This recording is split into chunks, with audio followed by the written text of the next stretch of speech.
tumaranye igihe kinini. We've been together for so long. Kinini cyane. For so long. Nakijijwe itariki 18 muri 1991 sinari muzi. In 91, I didn't know him.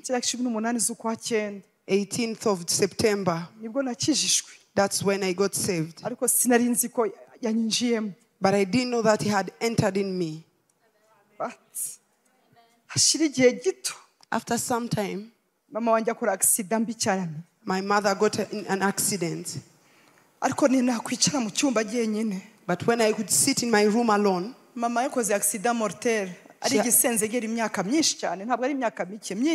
she got a terrible accident that could take her life.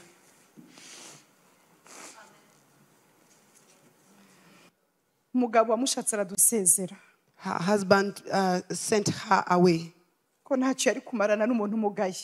because he couldn't have any affair with her.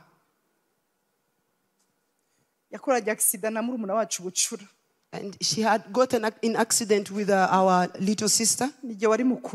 I was the firstborn. But the Spirit of God helped me to take care of my mother when she was disabled. People left. Our relatives left. We stayed alone. I didn't know him very well, but he was there. For me to be with you. There are things that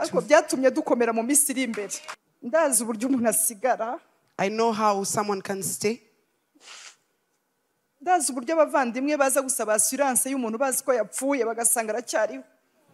I know how relatives can come for life insurance for someone when they are still alive. He touches us and we feel him. He comforts us and we feel him. He shows us the way to take. He tells you go there and you go there and you understand it. He's my friend. Ni inshuti yanjye magara. Ijambo ry'Imana riravuga ngo kuko nta yindi mana igigira ikimarira abayitegereza. The word of God says that because there is no other God who can do something for those who wait for him. Nta yindi. There is no other God. Hallelujah. Izindi zitavuga zitareba. Others cannot see and ariko yacu. But our God, igira ikimarira abayitegereza. He does something for those who wait upon him. Hallelujah. Numvaga wasuzuri iburyo n'ibumoso uti yacu igira iki tumarira niyo mpamvu tugaruka. Tell your neighbor our God can do something. Hallelujah. Amen. Amen. Abo yakimariye bayikomera amashi. Hallelujah. Those who have seen God. Hallelujah. Je yanjye ifite icyo yamariye.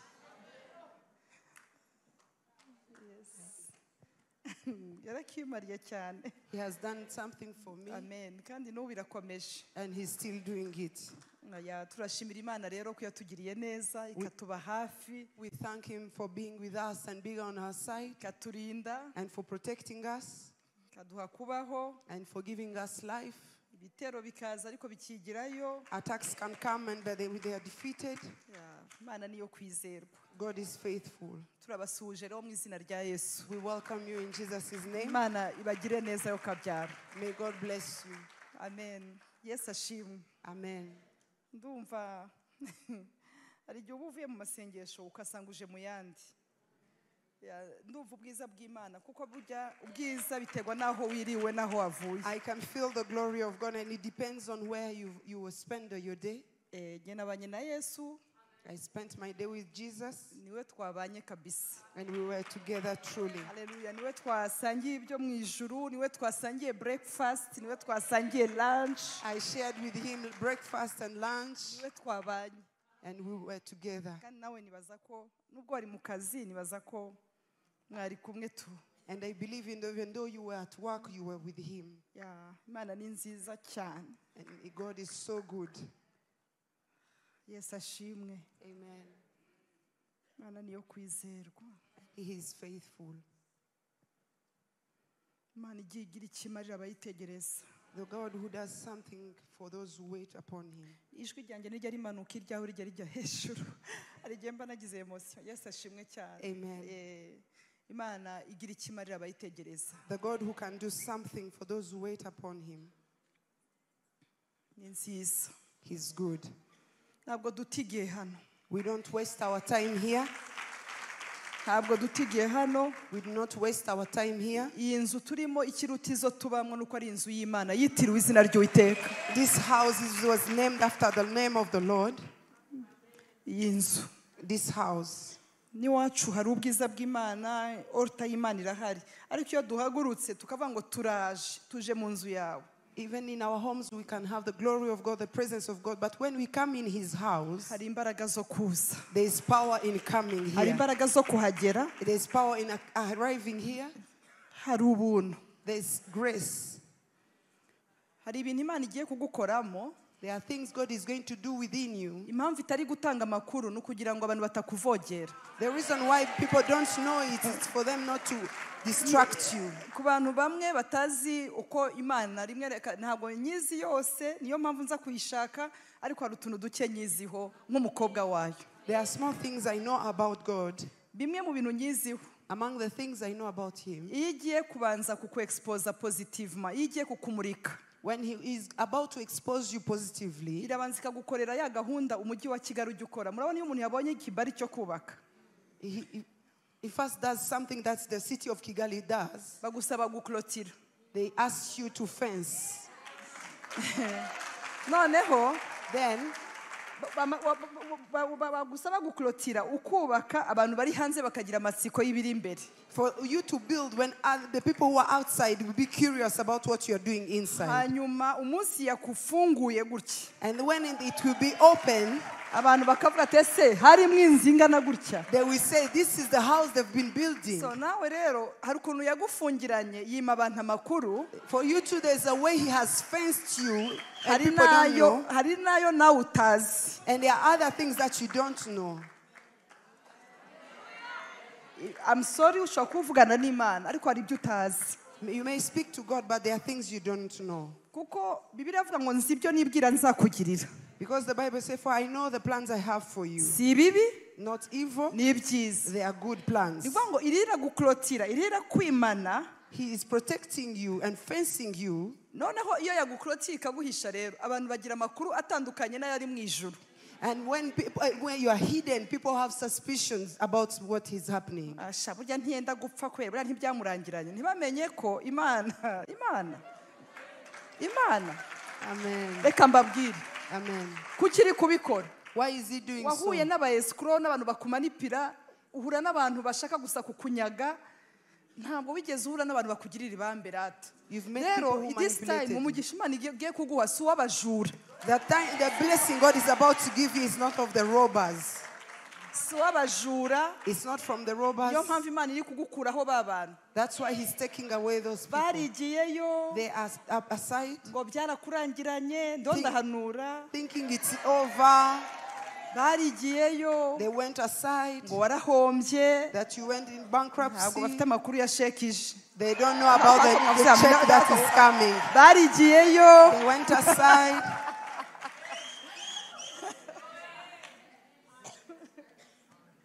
Mu bantu bigirayo nkunda abantu bigirayo batavuze kuko bagira amahirwe yo kongera kubona akandi karumu kuko abo bashobora no kukubesha ngo nari impuzi ariko Imana God ariko Imana ni Imana. God is God indeed. Ariko nukureka mbabwira abantu n'abantu. People are people. Ariko Imana ni nziza pastor. But God is good indeed. Imana ni nziza. God is good. Ikugarutseho n'ibambe ryinshi. He's coming back to you with so much mercy. Ikugarutseho. He's coming back to you. Ikugiriye imbabazi. He's having mercy. Ikugiriye imbabazi. He has iragutabaye. He's delivering you. Irakubabariye. He's having mercy. Rwose uburyo buryo uvuga amena. Ni sinya yuko bizakubaho. Ikugiriye imbabazi. Having mercy. Wagize ngo imvura wayiziyemwe ubusa. You thought you came under the rain. Now uri online ugira ngo utaramiye ubusa buresize rero. Let him come now. Ndabakiriye muri 21 jours ku munsi wa 15. I welcome you on the 15th day of 21 days. Yes ashimwe. Nimwumva mutamvuga neza numva bisa nkaho ntazi ariko mwe muri kunyumva ndabizi. Imana ihabwa icyubahiro. Glory be to Turabakiriye God. rero ku munsi wa 15. We welcome you on the 15th day. Hari ibintu bibiri nigishije. There are two things I taught about. Uretse kwigisha abantu basigaye, Except speaking about the remnants.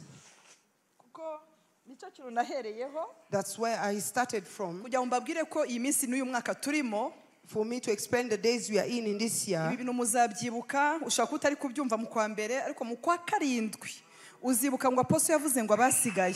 You may not understand it now, but in July you will Mu kwa understand. kane, mu kwa karindwi uzamenya ko ndi umuhanuzi. In April, in July, you will know that apostle is a prophet. Hariho ibintu. There are things. Hallelujah. Hallelujah. Hariho ibintu. There are things Umuntu ahanura. people prophesy about. Kandi umaze kuba umushumba, ari uhanura mu migani kugira ngo And when you are a pastor, you prophesy in gukura parables. bituma umuntu ahanura mu migani. Maturity brings prophesying in parables. Ariko birasaba nanone umuntu ukuze ngo yumve. But Ariko it requires a mature muvuge ngo person to amina cyane. understand. Amen. Hallelujah. Rero Now, mu gihe kiri imbere uyu mwaka in the times to come, uzamenya impamvu nakubwiye abasigaye. you will understand why I spoke Kuko about the uzisanga remnants. warasigaye muri ako kazi, Because you will find yourself uzisanga remnants warasigaye muri uwo muryango, in your family, uzisanga warasigaye muri ibyo bintu, in your uzisanga workplace. ugihagaze, You will stand uzibaza uko bigenze, and you will wonder how it happened. uzamenya ko ubuhanuzi bwari ubwawe, You will know that this prophecy was yours. Amen. uzamenya ko bwari ubwawe, You will understand that it was uzamenya yours. ko uyu munsi muri iyi minsi muri 21 jours You will know that in these days of 21 days, Imana yakwise remnant. God called you a remnant. Ushaka ubyandike cyane uvuge ngo mubasigara abana banjye barimo, umuryango wanjye urimo. Say, among the remnants, my children are in, my family is in.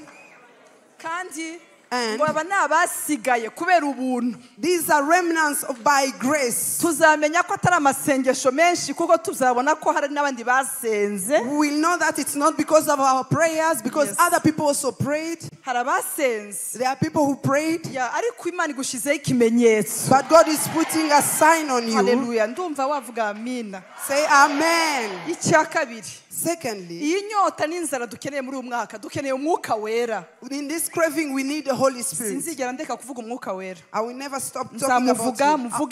muvuge. I will talk about him every Kuko time. nzamuvuga. I will talk about Niwe him. nshuti nagize nkikizwa. He's the friend I got when I got saved. Njye ni inshuti yanjye. He's my dear friend. Nishaka reka nkwirateho nawe uzanyirateho ubutaha. I Ariko ni can inshuti brag yanjye. about him because he's Njye my ni friend. inshuti yanjye magara. He's my dear friend. Ndamukunda. I love him. Hallelujah. Ni inshuti yanjye. He's my best Ni friend. inshuti yanjye. He's my best friend. Hallelujah. Ndamufite. I have him.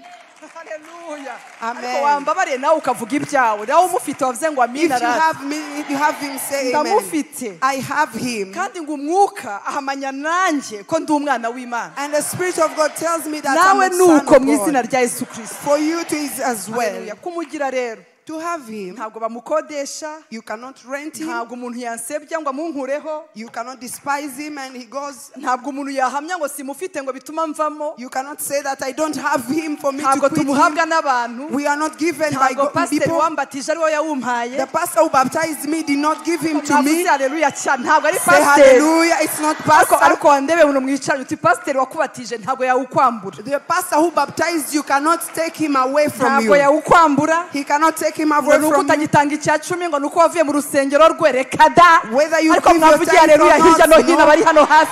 Amen. Ndashaka kumva amena cyane. Amen. Haleluya. Mwuka wera. The Spirit of Ni God. inshuti yanjye. He's my best friend. Ni inshuti yanjye pastor. He's my best Niwe friend. twabanye muri iri torero. We've been together in this church. Niwe wamfashije gushumba. He has helped me to be a Niwe pastor. wamfashije kuba pastor wanyu. He has helped me to be your pastor. Haleluya. Ntamufite sinabishobora. Without him, I cannot make Ariko it. kuko tubana hano hantu. But because we are together in this place, Yamfashije kuyobora abagore. he has helped me to lead Yamfashije guhagarara nk'umupasiteri muri iki gihugu. and to stand as a pastor in this country. Niwe wa wundi aza nta muntu wakubwiye thank you akakubwira ngo well done my daughter. He's the one who comes when Ndashaka people uyu have not munsi, said thank you. He says, ndashaka ureba umuntu well uri done, my iruhande rwawe daughter. uti ntukamubure. Tell your neighbor, do not lose him. Do not lose him. Do not lose him. Do not lose him. Do not lose him. Ntukamubure. Do not lose him. Niwe udahinduka. He doesn't change. Ntabwo ahinduka. He doesn't change. ni mwiza. He is good. Aradukoraho tukabyumva. He touches us and we feel him. Araduhumuriza tukabyumva. He comforts us and we feel atubwira him. inzira ducamo tukabyumva. He shows us the way to take. atubwira ngo ca hano ntucaho ukabyumva. He tells you go there and you go there and you understand it. He's my friend. Ni inshuti yanjye magara.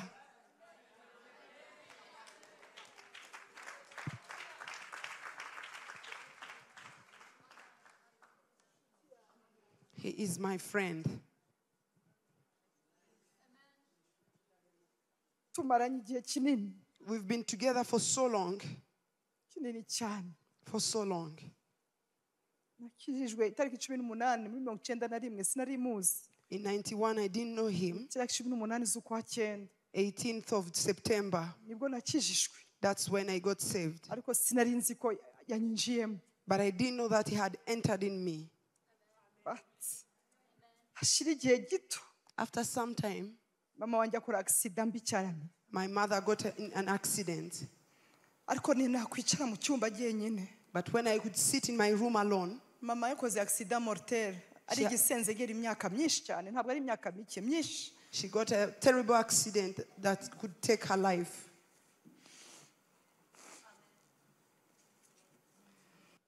Umugabo wamushatse aradusezera. Her husband sent her away. Ko ntacyo yari kumarana n'umuntu umugaye. Because he couldn't have any affair with her. Yakoraga accident na murumuna wacu Bucura. And she had gotten in accident with our little sister. Nige wari mukuru. I was the firstborn. Ariko mwuka wera. But the Spirit of God amfasha kurera mama yarabaye gisenzegera. Helped me to take care of my mother when she was disabled. Abantu baragenda. People left. Bene wacu baragenda. Our relatives left. Tusigaraho. We stayed alone. Sinari muzi neza. I didn't know him very well. Ariko yarahari. But he was there.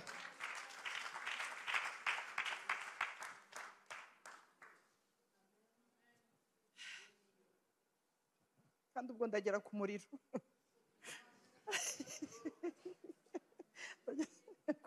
Ndagera ku muriro ryari. Yesu ashimwe cyane. Praise God. Byari bikomeye. It was hard. Buriya mpfa kwigirisha jewe nta muntu wapfa kunca intege. No one can discourage me. Buriya mba ndi kwitetesha ariko buriya ntawe. But I sometimes pretend but I cannot be discouraged. Nyine mbashaka kugira ngo njyane namwe ariko buriya I sometimes pretend for me to be with you. There are things that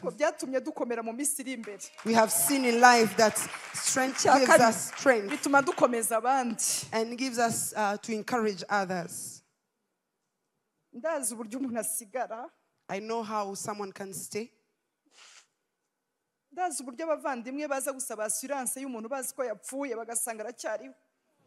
I know how relatives can come for life insurance for someone when they are still alive.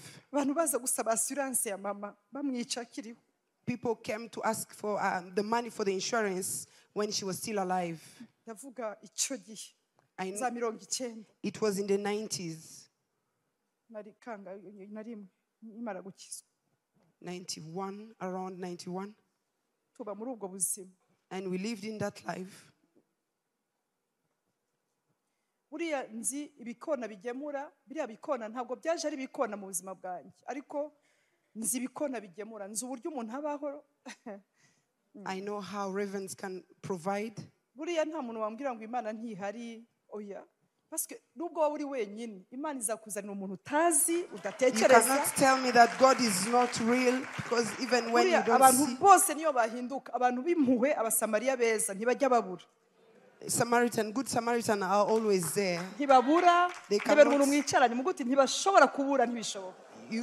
you will always have a good Samaritan. Yeah. Numva navuga buriya sindigira navuga gemba numva ntarigisha buriya njya nigisha sindavuga. Donc ku buryo iyo periode nari muto. In that season I was still young. Ariko mbona Imana. And I saw God. I saw God. nukuri ndindira umutima sinabaho nk'akantu kakomeretse urabona abantu bakomereka bagahita basa nabi nk'abantu bakomeretse cyane. He protected my heart. Ariko je sinzi uko byagenze. But I don't know how he did it. Nagumye ndi innocent. I kept my innocence. Sinzi wabikoze ariko sinzi ukuntu byagenze. I don't know how it happened. Mbona ndacyari umuntu muzima disi. I saw myself still alive. Yes, Imana ingira ubuntu. And God blessed me. Navugaga mwuka wera. I was talking about the Holy Spirit. Mwuka wera narakubonye. Holy Spirit, I have seen you. Nabonye uburyo agusanga. I've seen how he can come to you and talk to you akakwigisha kubana n'abantu and teaches you how to live with other people akakubwira ibyo uvuga and teaches you what to say.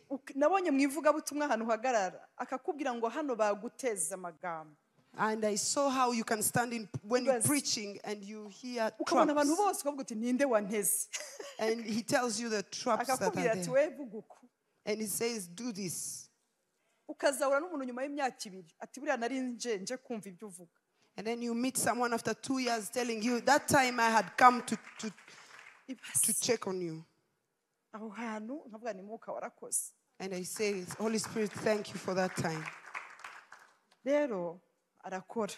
So he works. Namuvuga nkamuvuga. I can talk about him and talk about naramubonye ambwira ngo mujye kubaka urusengero vuba. I saw him telling me, go and build my church quickly. Twujuje ibisabwa. After having everything, bahita bafunga amachachi atujuje ibisabwa. They closed the churches that were not sinumvaga impamvu ari kunshiraho huti. I didn't understand that time why he was pressuring me. Ariko hano twasengeraga. But where we used to pray from, nanjye umukuru murenga ataraza nari kuhikingira. Even before the sector leader would come, I would have closed myself. For me, I would have closed that church myself. But the Holy Spirit told me, faster, when we finish building, after some time, the churches that were not complete that time, church buildings, you hear that? Jewe nagiye kwiga Bibiliya 2003 natangiye kwiga Bibiliya haje abanyamerika baje kwisha Bibiliya nkumva simbishaka ese ndajya kwiga ibintu ngo mbigire gute. In 2003 nari umukozi w'Imana nkumva why ko ngomba kuvunika nari mfite ibindi bya counseling nabyo maze kwiga bya Christian counseling. I had studied Christian counseling, but in 2003 I felt like studying the Bible.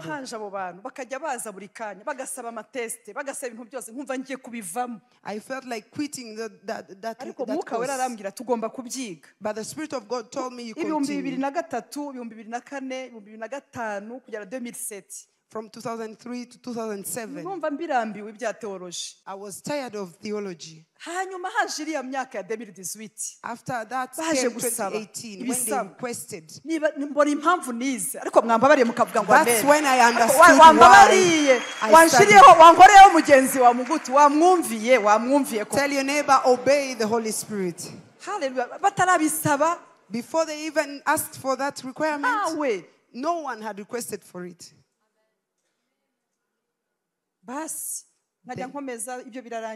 After that, other people came. Bamwe bampaye ubuhamya ukuntu twazanye iriya program ya Ap.MIGNONNE hano abahano ni bande bize harya mama mwarize warize n'abandi abandi bose bagenzi banyu barabikwepa ntibabikwepye sinabahamagaye mwese mungana gutya nibabikwepye abo ntavuze nabo ntavuze bicaye hano Yesu ahabwa icyubahiro. Hallelujah. Amen. Mama Honore dore yarabigumyemo ararangiza abandi bakajya bankwepa. Yesu ashimwe cyane. Hallelujah. Amen. Baravuga ati noneho abantu bize barangije kwiga bisanzwe amashuri asanzwe wize amategeko wize economy ariko ufite kameme certificate y'ibya Bibiliya n'ibindi byose ababifite bose abo birakunda. Abandi bamwe bagiye baza kwiga rero bafite degree baje no kwiga iyo myaka 3 basanga iyo myaka 3 ibemerera n'igipapuro gifite equivalence kijyanye n'ibyo bintu kuko bumviye. Mwuka waravuga. The Holy Spirit can speak. Aravuga. He can talk to you. So ndebera mugenze mugu turamukeneye cyane. Tell your neighbor we need him badly. Bimubwire cyane. Tell him We need him. Yes, you need him. Azakubwira business ujyamo. He will tell you the business you should do. Azakubwira ngo ntujye muri transport, ahubwo ujye muri real estate. He will tell you not to go to transport, but to go for real estate. Yes, ashimwe. Amen. Jewe yanyoboye muri real estate. For Apostle, he led her to real estate. Ndavuga umva ko bigenje. Kandi mu buzima bwanjye sinzi wowe. Jewe ibintu by'iduka nigeze gufungura ibutike. Ibutike yunguka make cyane ku munsi. Nkumva irananiye. Avuga nako abantu bunguka gute mu ibutike. Nigeze kubaza mama sinzi ahantu yicaye mama acuruza imiceri kandi warunguka cyane.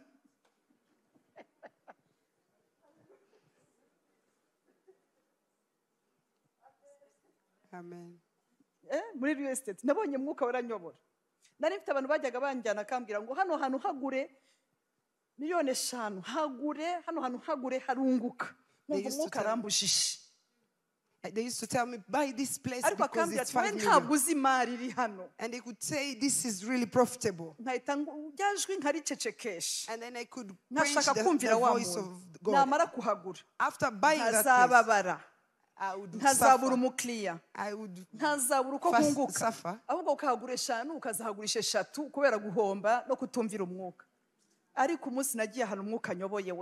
But the day I went where the Spirit of God had led me,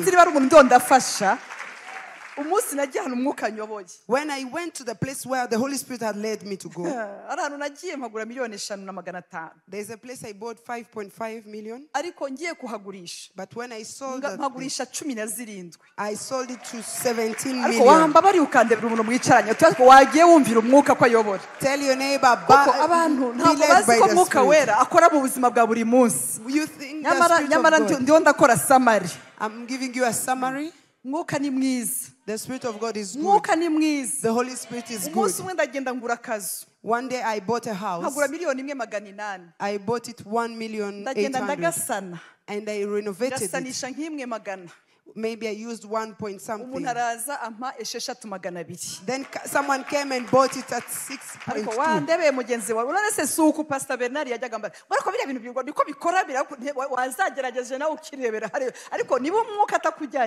But if the Spirit of God is not leading you to that, amen. That's how he led me. I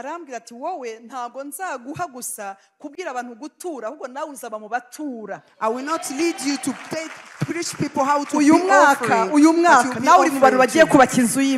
This year you are going to be among the kingdom builders. Hallelujah.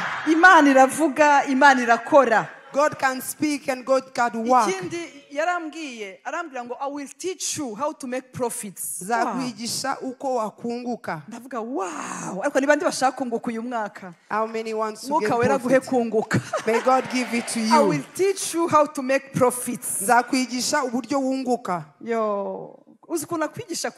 Do you know how he teaches you?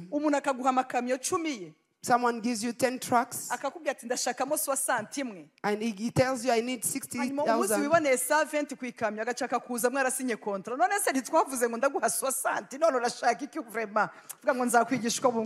will teach you how to make profits. He will teach you how to make profits without any robbery. You open a company and pay your taxes. Say hallelujah.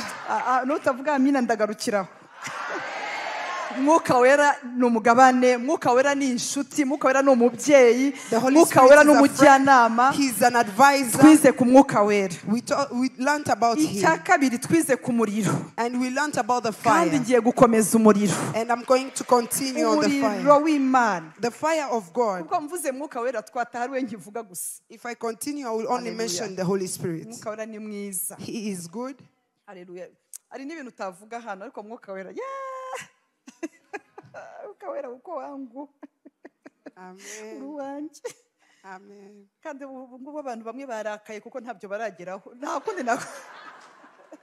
Yes, ashimwe cyane. Nukureka mwuka ni mwiza cyane. The Holy Spirit is so good. Mwuka wera arafata akakwigisha utuntu twose. He teaches you yanyigishije guteka ndi mu butayu. He taught me how to prepare meals. Abana abantu baba baramaze kumenyera kubona ibintu by'amafaranga menshi. Noneho bajya mu butayu bakananirwa kugabura neza mu rugo, kugaburira abantu neza mu rugo kubera ubutayu. ariko yanyigishije kuba mu butayu mu kanserege. He taught me how to prepare good meals in anyigishije hard ukuntu time. mfata ukuntu ngaburira abana ntibajye mu mutuku. How to feed the kids when they're in hard time. Namuvuga nkamuvuga. I can speak about him more and more and more. Namuvuga ukuntu ashobora kuguha ubwenge. How he can give you wisdom. Twabitatu muri Mateus ariko muri commerciale. Amen.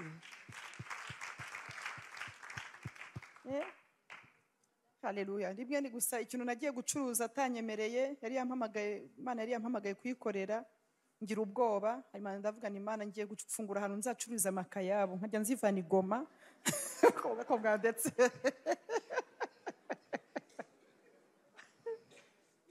Ndahubaka. Kubera ubwoba nsanga nubatse no mu buryo butemewe ni kera ariko nyine abantu barubakaga gutyo. Ndabizamura, maze kubizamura Imana irambwira ati ariko sinakubwiye ko tuzabana muri ibi. Ntabwo nabikubwiye. Ariko fungura salon de coiffure, hanyuma abagore bose mbwirije bakisokorezamwo ubuntu. Abagore bose mbwirije, uwo mbwirije gasanga atasokoje, ngamubwira ni kuki utasokoje? Agahita ajya gusokoreza muri ya salo ku buntu. Ngahita mbwira wa muntu ujye umwandika gusa. Ujye umwandika uko aje umwandike. Mu munsi umwe kesiere w'iyo salo yimukira Kayonza arabiterura abivana mu mujyi arabijyana. Hashira imyaka irenze 10 ntamubona, ndi kubwiriza muri Ryangu. Imyaka 20 sorry irenze. Ndi kubwiriza muri Ryangu ndi ndavuga abantu bagomba kwihana ku bintu bakoze, sinamwibukaga. Arangije agira gutya ati nige wibye ati nsigaranye kasike imwe.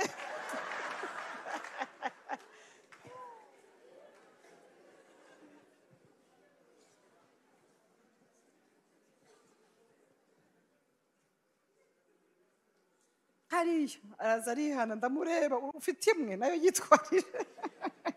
Yesu ashimwe cyane. Kubera ko nari nirwaniriye, Imana ni nziza, ukabura ni mwiza, arafasha, arakuyobora, aragutwara.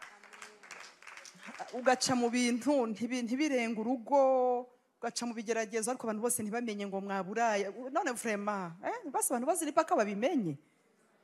Warikora abantu bata ubona yumye iminwa, yarakaye. Isi yose ikamenya, ariko Mwuka Wera akakubwira ati mwana wanjye nzakwigisha, nzabana nawe, nzagutwara. Hallelujah. Amen. Turabakiriye ku munsi wa gatanu, uyu munsi uhure n'ibimenyetso n'ibitangaza mu izina rya Yesu. We will welcome you on the 15th day of 21 days. Tugeze rero ku muriro, no tumaze iminsi turi kwiga. Ndagusabiye umuriro wa Pentecost. I pray for you to receive the fire of Pentecost. Ndasengeye umusemuzi nanjye nisengera amavuta y'Imana kore hano hantu. Hallelujah. Tugiye kwihuta, nimugire ikibazo ya saha yacu ya saa 3 turataha. Turajya mu bubatsi. Amen. Turajya mu ijoro ry'abubatsi. After here we will have builders Hallelujah. night. Turabakiriye rero cyane Abalewi 6 ku murongo wa 5 no ku murongo wa 6. Leviticus. Yes ashimwe. Ndazi ko barokore mwakuze mwumva umuriro ntukazime ku gicaniro. Umuriro uhera mu mutima w'umuntu. The fire starts from your heart. Yes ashimwe cyane. Rero turasaba kugira ngo umuriro w'Imana, the fire of God, iyo turi kuvuga umuriro, when we speak about the fire, ni ishaka, it's the passion, nukuzuzwa, is the feeling, ni imbaraga za Kristo muri wowe, is the power of Christ in you that pushes you. Muribuka mu byakozwe n'intumwa igice cya mbere, Yesu yakoranye ikiganiro n'abigishwa be n'intumwa. You remember in Acts 1 when Jesus had a conversation with his disciples. Baramubwira ati ariko se watubwira aricyo gihe ubwami bugiye kuza gusanwa. Buriya mu Kinyarwanda sinzi ko bivuga neza. Ariko nicyo gihe mugiye kuzagarura ubwami. They asked him, is it time for you to bring back your kingdom? Yesu aravuga ati iby'igihe. And it said it's not about time. Ibyo bintu. It's not time for that. Icyo gihe kibiswe n'Imana. It is kept by God. Ntabwo ari jewe. It's not me. Ariko nkunda ibintu yahise abasubiza biri ku murongo w'8 bita bikemura ibibazo abantu bari bafite byose. I love the way he responded to them on verse 8. Arababwira ati nubwo ntazi igihe. Even though I don't know the nubwo time. ntazi ko aribwo bagiye kugarura ubwami bwa Isirayeli. But I don't know if the time has come back. Icyakora muzahabwa imbaraga. You shall receive power. Umwuka Wera nabamanukira. When the Holy Spirit has come upon you. Ntidukeneye kumenya iby'igihe ko bibitswe na data. Ahubwo wowe niba utazi igihe ahubwo ukeneye kumenya icyo ukeneye kugira ngo ubone imbaraga. If you don't know the time, you need to know what you need to have the power. People don't know the times. Time and seasons. Amen. Yeah, can I speak it in English a bit? A bit, just few seconds. Amen. Yeah. The devil can manipulate the time. Satana ashobora gukoresha amasaha. But he cannot manipulate the season. Ariko ntiyakoresha ibihe. Sorry? Iminsi n'ibihe. Yes, he cannot manipulate the season. Ntago yahindura ibihe. But the time, ariko iminsi, he can try. Yagerageza. Abisirayeli bamaze 430 years, imyaka 430, kandi bagombaga kumara imyaka 400 yonyine muri Egypt. Spent 430 years in Egypt instead of 400. Satana bongeza 30. He added 30 years. Wibaze 30 itaragenwe n'Imana. 30 years that were not planned by God. Ariko yarukerereza. But of delay. Niyo mpamvu dukeneye umuriro w'Imana, ugomba gukuraho rukerereza. That's why the fire of God has to remove the spirit of uburyo delay. uvuga amina gose nibwo buryo bwawe. Your amen. Ikintu cyitwa rukerereza. Delay. Satana aragikoresha cyane. The devil uses it so much. Harya Imana yavuze ngo iki? He says, what did he say? Wagombaga kumara umwaka ufite ishuri ry'Imana. Instead of spending 1 year in the school Satana of God, kongeza ibiri. the devil adds 2 Noneho more. yayindi ibiri ukagira ngo uracyari Imana ibishaka ariko ari Satani wamanipiye. In the 2 years more, you think it's God's Ariko iyo plan. haje saison, But when comes a season, Satani ntashobora kwihagurutsa. the devil cannot stand Iyi rero around. ni saison y'Imana ku buzima bwawe. That is the season of God upon your life. Uburyo uvuze amina birerekana aho uri. Iyi ni saison y'Imana. This is the season of God. Yesu ashimwe cyane. Amen. Niyo mpamvu nifuza kugira ngo tuganire ku muriro. That's why we need to speak about the Yesu fire. aravuga ati cyakora. He said, but Umwuka nabamanukira. when the Spirit of God comes upon Muzahita you, muhabwa imbaraga. you shall have power. None sizi imbaraga ntimuzizi. Don't you know that power? Ntimuzi ko mu gihe cya Yohana. Don't you know that in the time of John, Bibiliya ivuga ngo ubwami bw'Imana kuva ku gihe cya Yohana. the Bible says the kingdom of God from the time of John, buratwaranirwa. it has to be in Kandi violence. intwarane And the violence zibutwaza igitugu. takes it by violence. Yeah, by force. By force. Ni ngo babifata ku ngufu. It takes it by Hari ibintu force. Satana adashaka ko dufata. There are things that the devil doesn't want us to take. Dukeneye umuriro We need the kugira fire ngo tubifate by force. for us to take it by Ntabwo force. nabumvise neza. Amen. Ariko wambabari ukavuga uti ni by force rata. Tell your neighbor ni kungufu. Hari abantu ubona bigirisha ngo mana ngo uzaza ku gihe wagenda umupantekote wa kera ngo ndagute uzarinda usaza utegereje. Ugomba gufata by force. You have to take by force. Ntabwo nabumvise uti by force by fire. Mbaraga no kumuriro. Ntabwo nabumvise uti by force by fire. Mbaraga no kumuriro. Hari ibintu bigomba kukwitaba. There are things that have to respond. Not because of negotiation. Not because of conversation. Not because of agreement. Not because the devil wants it. Oh yeah. No. You don't have a good contract with the devil. You did not give birth because the devil wanted it. For us to defeat the devil and to defeat on time and to prevail over the we need the fire of God. We need the fire of God. Tonight there are things that have to happen. There's a heaven that has to open up because of the fire of God here. In Leviticus 6 on verse 5. Yes, ashimwe. Hallelujah. Abalewi gatandatu turimo imbere turamenya mu Kinyarwanda yawahageze. Ego urakoze kwashira aho ngaho. Umuriro wo ku gicaniro uhore waka. Ntugasinzire. Birambabaza kubona abantu basinziriye n'abisinzirije. It's so sad to see people sleeping and those who are pretending to sleep. Ukabona uyu muntu wasinziriye kuki koko. And you wonder why are they sleeping? Ukabona umuntu arasinziriye. And you see people sleeping. Ukabona umuntu birambabaza. It hurts so much. Ugasanga umupasiteri asiga afite abescort kandi ari muri taxi voiture. You see a pastor with bodyguards yet they are in a ride.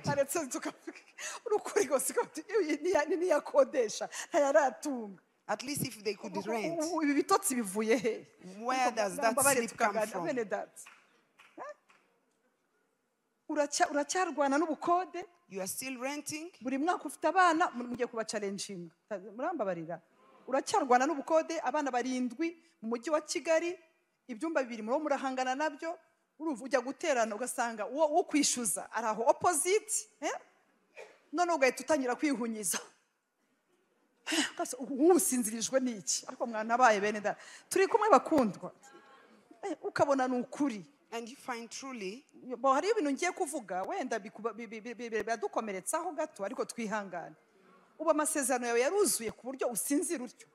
All your promises answered for you to sleep like that. Yes, ashimwe cyane. Praise God. Dufite cathedral turi imbere. We have the cathedral ahead of us. Dufite abana. We have children.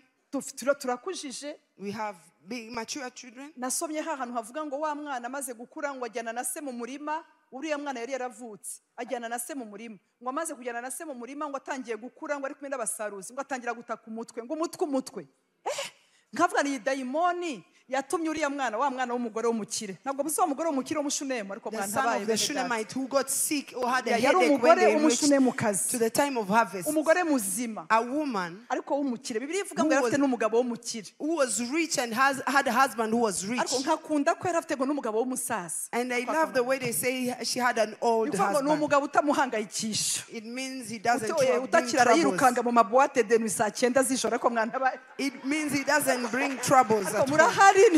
Amen. Ntabwo ndiho ndabumva neza ndashaka kubareba. Yifitiye ubukire, yifitiye umugabo w'umukire kandi ngo w'umusaza and old man. Urumva umugabo uzi kumenya gutandukanya ibintu maze gukuraho. A man who is mature enough. Ariko ngo agire gutya ariko yari umugabo ugikora. But he was still working. Umugabo ari ku kazi mu murima. When he was in the field, umwana ajyana na se kugira ngo asamumenyereze uko kazi kazamera. And the son went with his father to know how to work. Umwana amaze gutangira ngo hari mu gihe cy'isarura. And it was in the time of harvest. Mu isarura ngiye kubabwira impamvu dukeneye umuriro. I'm going to tell you why we need a fire. Sinzi niba ari umuntu uri kunyumva. I don't know if you can understand this. Ndashaka kubabwira ngo amafamiye agera mu gihe cyo gusarura. The families reach a point of harvest. Ibihugu bigera mu gihe cyo gusarura. Nation reach a time of harvest. Igihugu gitangiye kuneta kiryoshe. When you see a nation that has ahubona umuryango utangiye kuryoha. And a family is in good time. Ahubona urugo rwawe rutangiye kuva mu ntambara mutangiye kujya muri honeymoon. When you are coming out of battles and you are in honeymoon stage. Aho utangiye kubona mwebwe mutangiye kumererwa neza, church imerewe neza, ibintu byose ari amahoro. And when you see the church is going well, that is the season of harvest. And the child when he was in the field, a headache came upon him. And he got sick once. He cried out once. After crying out, they gave him to the servants.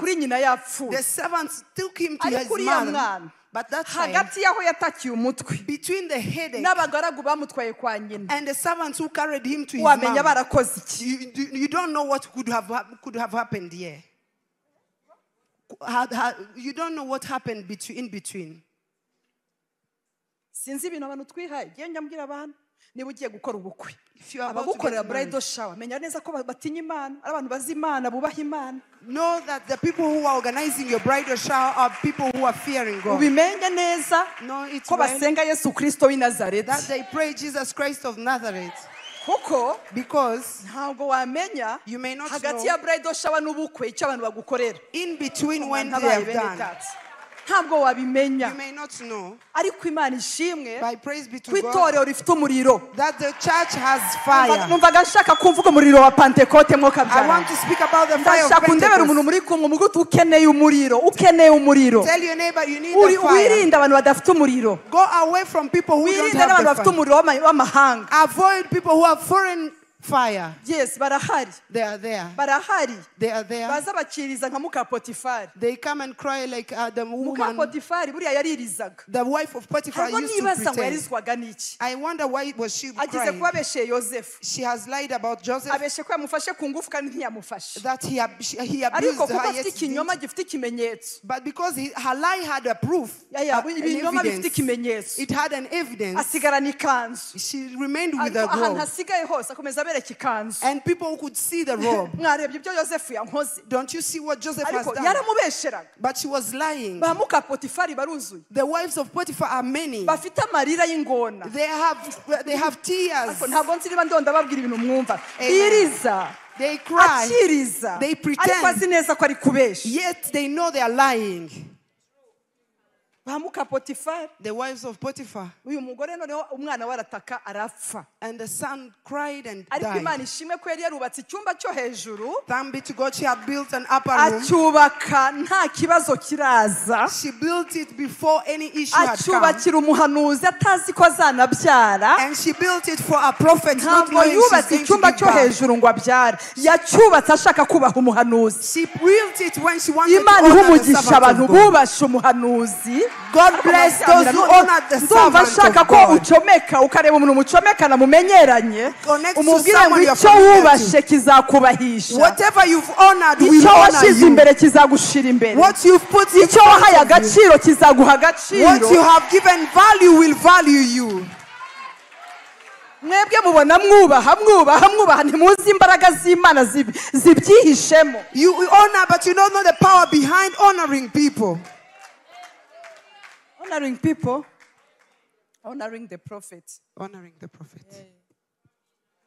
Yes, ashimwe cyane. Amen. Hallelujah. Amen. Yubaka mama atazi ikintu kizaza, She built when she didn't know what will happen after. atazi ngo niho umwana wazazukira. Not knowing that that's where her son will resurrect Komeza from. wubake, Continue building. ba muri build and prosper. Stand in build and Komeza ukora ibyo prosper. ugomba gukora, Do what you have to ariko mu do. minsi iri imbere bizakurengera. But in few Hallelujah. days it shall Imana ishimwe.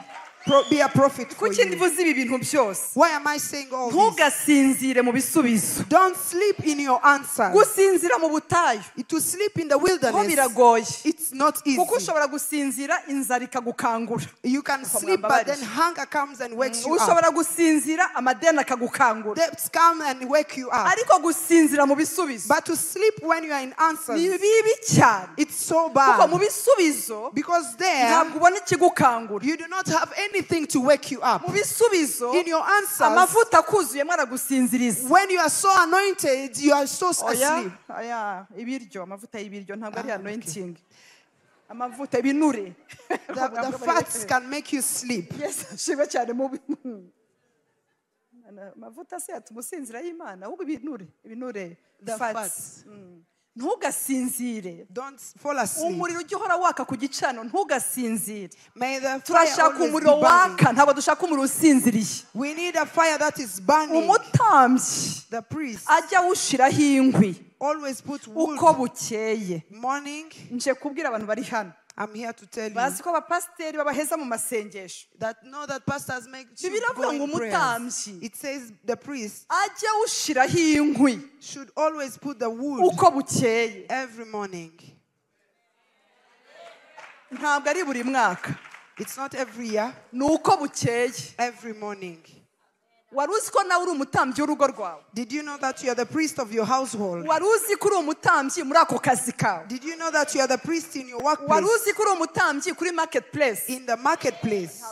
Bibiliya iravuga ngo muri abami n'abatambyi. The Bible says you are kings and priests. Bivuga ngo nawe, It means as haleluya, well, nk'uko apostoli ari umutambyi hano, just the same way apostle is the niko nawe uri priest here. umutambyi iwawe. You are also the priest in your Uri household. umutambyi ku muryango wawe. You are the priest in your Ntabwo family. ndiho ndabumva neza. Yes, uri umutambyi You are the priest mu rwego rwa in Melkisedeki. the order of Melchizedek. Umutambyi ajya ahora asukaho inkwi Shall always put uko wood bukeye. every Iri morning. jambo rivuga ngo every morning. Ijambo rivuga uko bukeye. Rivuga ngo umuriro uzazima nutawongereraho inkwi.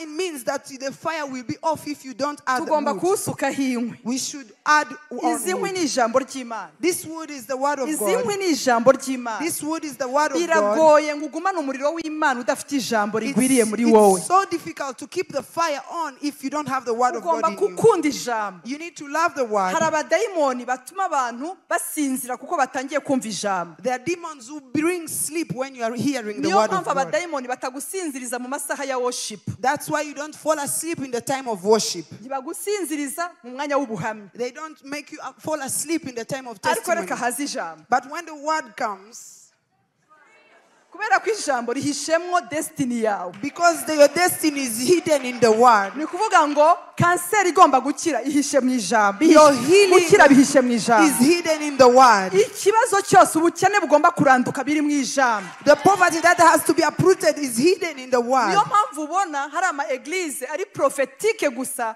ariko adafite ijambo. That's why you see churches that's so prophetic that doesn't have the word of God. Akagira ibibazo. That have Kuko problems. nta kintu kiyakomeza. Because there's nothing to strengthen them. Uzareba ayo matorero ahorana abashitsi ntajya agira abamambre. Usanga abantu bose ari abashitsi bavuga ngo abashitsi muhaguruke. Ugasanga barusha abanyetorero. Kuko ni church bayita diaria church ihora igira diary. Ariko mwamba such churches always have visitors coming in and coming out. Ihora yuzuye. It's always full. Ariko ntigira abantu bari afirme mwindani. But they don't have members who are formed in the church.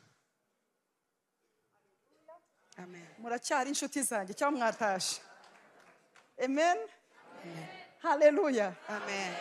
Your prophet agiye baragenda yagaruka bakagaruka. When the prophet has gone, they leave. When he's coming back, they come Ntabwo back. bashobora kugaruka forever. Bazabikora umwaka umwe gusa. Then they cannot come back forever. They will do that for 1 year. So that's why Bibiliya ivuga ngo ijambo ry'Imana ribe muri mwe rigwiriye. That's why the Bible says the word of God be in you in abundance. Numvaga nshaka kubumva. Amen. Yes, ashimwe cyane. Praise God. Mugenzi ngo ntabwo ndi muri abo. Tell your neighbor, I'm not among those ones. Icya kabiri. Secondly, inkwi za kabiri ni amasengesho. The second wood is your prayer. Hano masengero aba mu ijambo. There are churches that have the word. Ukabona pasiteri ntasenga, abakristo ntibasenga, baravuga ijambo, ni inyuguti ni logos. They have the word and they have the logos. Ukabona aravuga gusa yisumbukiza haleluya.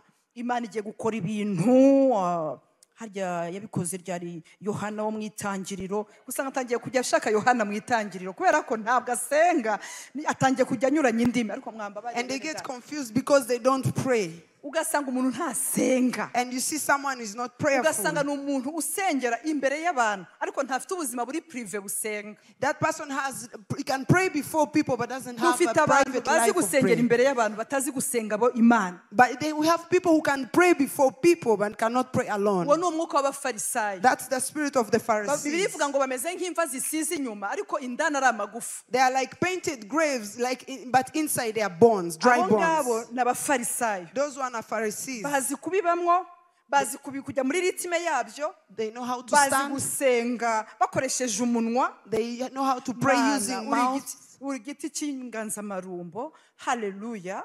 Hanyuma rero Mana akaba afite utuntu yatoye mu cyumba cy'amasengesho ubwo yumva nyuyu ubwo yakoze aha uraje ubigenze neza kandi tuzi ko twibitseho nza ukibaza ngo iyo nza iri muri Bibiliya rero ukavuga uti Mana yanjye uyu amasengesho these prayers. Ariko dukeneye itoro risenga. But we need a prayerful church. Gusenga ubibona muri resulta. Prayers, you see it in the result. Ntabwo ushobora kubaho ubuzima busenga by'ukuri mu kuri no mu mwuka. You cannot have a prayerful life in the spirit and in truth. Ngo tukubone mu rukundo rw'Imana. And we do not see in you the love of God. Ariko mwavuze amina cyane. Amen. Urukundo rw'Imana. The love of God. Itoro risenga rirakundana. A church that prays love. Niyo mpamvu intumwa mu byakozwe n'intumwa 6 ku murongo wa 4 baravuze ngo haleluya ahashire ibyakozwe n'intumwa ahita garuka aho ngaho.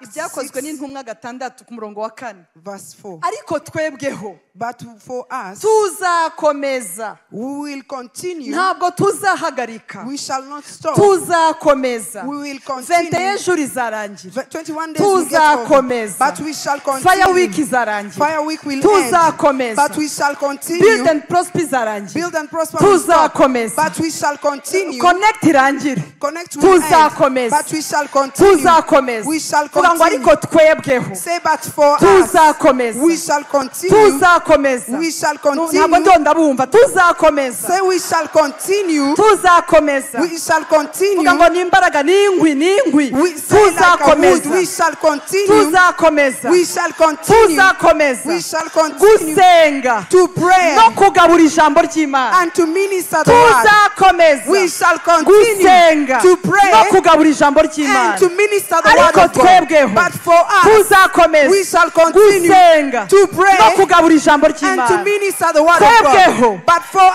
tuzakomeza we shall continue gusenga to no pray kugabura ijambo and to ry'Imana. minister the word of God. Tuzasenga We shall pray, umuriro wake. the fire will burn. Tuzasenga We shall pray, indwara zikire. and healing will come. Tuzasenga We shall pray, abadayimoni bave mu bantu. demons will flee. Tuzasenga We shall pray, ibitangaza bikoreke. and miracles will happen. Tuzasenga We shall pray, tubone imiryango ifunguka. and we see open doors. Tuzasenga We shall pray, abana bacu bashake. our children get Tuzasenga married. We shall pray, ababyeyi bakire. and people get healed. We shall Tuzasenga pray, umuriro wake. and fire will be burning. We shall pray. Tuzasenga We shall pray. ariko twebweho But for us, tuzasenga we shall pray, tugabure n'ijambo ry'Imana and we shall minister the word of ariko God. tuzabikomeza. But we shall do it continually. Tuzabikomeza We shall continue. ibishaka bibarye. It might hurt you, Tuzabikomeza but we shall continue. nibashaka bibarye cyane. Maybe it's not fair, Tuzabikomeza but we shall Bagashaka continue. tuzabikomeza. We shall continue it. Ntabwo nabumvise vuga ngo tuzabikomeza. So we shall continue. Tuzakomeza gusenga. We shall continue to pray. Tuzakomeza kwiga ijambo. We shall continue to learn Twongere the word dusenge. and then pray Twongere twumve ijambo. and hear the Twongere word dusenge. and then pray Twongere twumve and ijambo. then hear the word. Izo ni inkwi Those are woods zituma umuriro udasinzira. that cannot stop the fire. Haleluya. Ni bande bashaka umuriro. How many need Ni the fire? ugusenga no kumva ijambo ry'Imana. It's to pray and to hear the word of God. Yo mwicare Yesu abaho umugisha. Tuzakomeza. We shall continue. Tuzakomeza. We shall Niyo continue. mpamvu mubona nkomeza. That's why you see Apostle continuing. Niyo mpamvu mubona nkomeza. That's why you see Apostle Niyo continuing. mpamvu tuva muri All Women Together nkahita nkomeza. That's why we come out of all women together and she continues. Abadayimoni ni babi. Demons are Ariko bad. twebweho. But for us, Niyo mpamvu twebweho intumwa. that's why for us We will apostles, continue tuzakomeza with the ministry. kugabura, The ministry. kugabura, umurimo wo kugabura, Yes, the ministry umurimo of prayer wo gusenga and the word. no kugabura ijambo ry'Imana. Prayer and the word, it's a ministry. Gusenga no kwigisha ijambo ni umurimo. It's a ministry. Ni umurimo. It's a ministry. Ni umurimo. Hallelujah. Ni kuvuga ngo ibi.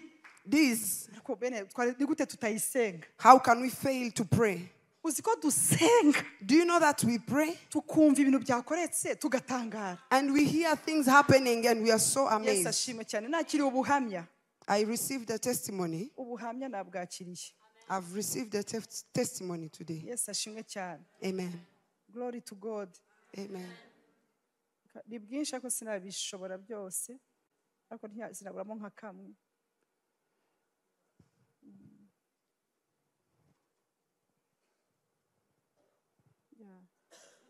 Shalom, shalom, mama.